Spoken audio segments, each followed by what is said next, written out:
guys, welcome back to my channel. Ito na nga ang cute ng iba't ibang reaksyon ni Eliza Valdez. Nung makita niya ang matagal niya ng kaibigan after 2 years, di sinasadyang magkita silang dalawa. Ayan, makikita natin simula nga reaksyon ni Eliza na nagtataka at nang makita niya ang matagal niya ng kaibigan. Sino kaya yan ang nakita niya sa Cagayan de Oro Airport? O diba, as in genuine reaction ni Eliza na parang na-miss niya ang kanyang kaibigan na si Brenda Mage.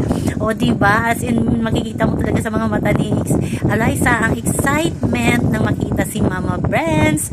Nakakatawa lang, una may pagtataka, maya-maya tawa at ayan, tumakbo na talaga si Eliza kay Brenda at sabay yakap. O diba, nakakatouch, as in grabe yung friendship nila.